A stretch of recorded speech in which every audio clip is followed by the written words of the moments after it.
Hello दोस्तों, आज हम पढ़ने जा रहे हैं ग्लाइकोलिसिस। तो ग्लाइकोलिसिस होता क्या है? ये एक तरह का सीक्वेंस ऑफ रिएक्शन है जो कि कन्वर्ट करता है वन ग्लूकोज के मॉलिक्यूल को into two molecule of pyruvate. ठीक है। और उसके साथ लैक्टेट का भी प्रोडक्शन हो सकता है, और आगे जाके इसमें हम मतलब प्रोडक्शन ऑफ द एटीपी और एनएडीएच भी देखते हैं। ठीक है। और इसमें सबसे पहले हम इसका अगर रिएक्शन की अगर हम मतलब सीक्वेंस की अगर हम बात करें, तो सबसे पहले हम देखें यहाँ पे ग्लूकोज को। तो ग्लूकोज से क्या हो रहा है कि सबसे पहले फॉस्फोराइलेशन हो रहा है with the help of the enzyme hexokinase, और ग्लूकोज 6 फॉस्फेट पे कन्वर्ट हो रहा है। और यहाँ पे एक एटीपी हमने यूज कर लिया। ठीक है। अब इसके बाद क्या होता है कि लाइक फिर से इसका आइसोमराइजेशन हो जाएगा, सॉरी नॉट फिर से, मतलब पहली बार इसका आइसोमराइजेशन होगा, उसके ग्लूकोज 6 फॉस्फेट से कन्वर्ट होकर फ्रक्टोज में आइसोमराइजेशन की वजह से फ्रक्टोज 6 फॉस्फेट बन जाता है। और फिर फ्रक्टोज 6 फॉस्फेट से फिर ये आगे जाके इसका सेकेंड फॉस्फोराइलेशन होगा, और इसके बाद ये फ्रक्टोज 1,6 बिस फॉस्फेट बन जाएगा। तो ये जो हुआ है, इसमें हमें एक और एटीपी खर्च करना पड़ेगा। और उसके बाद फिर जो अगला प्रोसेस होता है उसमें क्या होता है, लाइक फ्रक्टोज 1,6 बिस फॉस्फेट जो होता है वो स्प्लिट होता है इंटू 2,3 कार्बन मॉलिक्यूल, जिसको हम बोलते हैं डीएचएपी। ठीक है। डीएचएपी यानी कि डाईहाइड्रोक्सी एसीटोन फॉस्फेट, और ग्लिसरल अल्डिहाइड 3 फॉस्फेट। ठीक है। और इसको G3P मैंने लिखा है। अब फिर यहाँ पे जो आगे जाके क्या होता है कि लाइक G3P से ये ट्रायोज फॉस्फेट डिहाइड्रोजनेज एंजाइम की वजह से ये 1,3 बिस फॉस्फोग्लिसरेट में कन्वर्ट होता है, और 1,3 बिस फॉस्फोग्लिसरेट से फिर जब ये 3 फॉस्फोग्लिसरेट में जब कन्वर्ट हो रहा होगा, उस पर जो एंजाइम का यूज होगा फॉस्फोग्लिसरेट काइनेज की थ्रू। और यहाँ पे हमें एक चीज़ देखने को मिलता है कि लाइक यहाँ पे 2 ADP से 2 ATP हम गेन कर रहे होते हैं। और इससे पहले वाला जो स्टेप था G3P से 1,3 बिस फॉस्फोग्लिसरेट में, वहाँ पे क्या हो रहा था कि लाइक हम 2 NADH गेन कर रहे थे। अभी तक 2 स्टेप में हमने लगातार कुछ गेन किया है।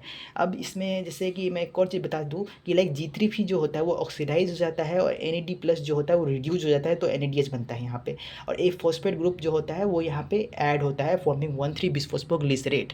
अब इसके बाद हम क्या देखने वाले हैं कि लाइक 3 फॉस्फोग्लिसरेट से 2 फॉस्फोग्लिसरेट बना है। तो यहाँ पे कौन सा एंजाइम यूज हो रहा है? फॉस्फोग्लिसरोम्यूटाज। अब 2 ग्लिसरेट से हम फॉस्फोइनोल बना रहे होते हैं, वो इनोलेज एंजाइम के थ्रू। फिर जब फॉस्फोइनोल से जब हम पाइरुवेट बना रहे हैं, जो उसका इंड गोल था, तो इसमें भी हमें 2 ATP हम गेन करते हैं, 2 ADP से 2 ATP। Enzyme is pyruvate kinase. अब यहाँ से हम पाइरुवेट हमें मिल गया है। अब ये पाइरुवेट जो होता है वो आगे जाके लाइक पाइरुवेट डिहाइड्रोजनेज एंजाइम के थ्रू, एक सेकेंड, हाँ,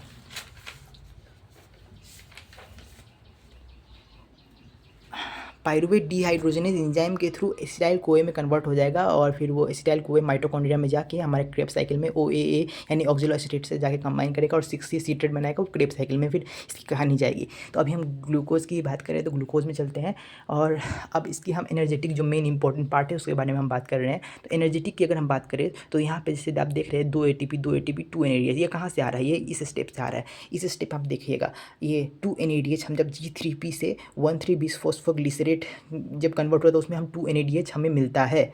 ठीक है। अब 2 NADH यहाँ पे अगर हमको मिल रहा है, उसके बाद अगला स्टेप में क्या होता है, हम 2 ATP गेन कर रहे होते हैं, और यहाँ भी हम 2 ATP गेन कर रहे होते हैं। तो जैसे कि 1 NADH इक्वल टू क्या होता है, 2.5 ATP होता है। ठीक है। तो यहाँ पे हमने 2.5 ATP से इसको इंटू कर दिया है, इसको कन्वर्ट करना पड़ेगा हमें ATP में। ठीक है। तो 1 NADH की वैल्यू होती है 2.5, तो यहाँ पे 2.5 से इनको 2 से इंटू करेंगे, तो टोटल मिला के हमारे पास 9 ATP आया। अब हमें यहाँ -2 करना पड़ेगा। -2 क्यों करेंगे? क्योंकि जो पहले का जो स्टेप था जिसमें हमने ATP लूज़ किया था, ठीक है, हमने खर्चा किया था यहाँ पे, तो ATP 2 ATP हमने खर्चा किया था। तो यहाँ पे आप देखिए 2 ATP जो है 9 में से -2 किए 2 ATP 7 ATP हमें मिला। ठीक है। तो टोटल 7 ATP हमें मिलता है 1 ग्लूकोज मॉलिक्यूल से ग्लाइकोलाइसिस में। फिर ये कहानी आगे जाएगी, क्रेब्स साइकिल में जाएगा, क्रेब्स साइकिल के बाद फिर ETC में जाएगा, पूरा फॉर्मेशन जब होगा पूरा, तो 32 ATP टोटल हमें मिलता है। Thank you.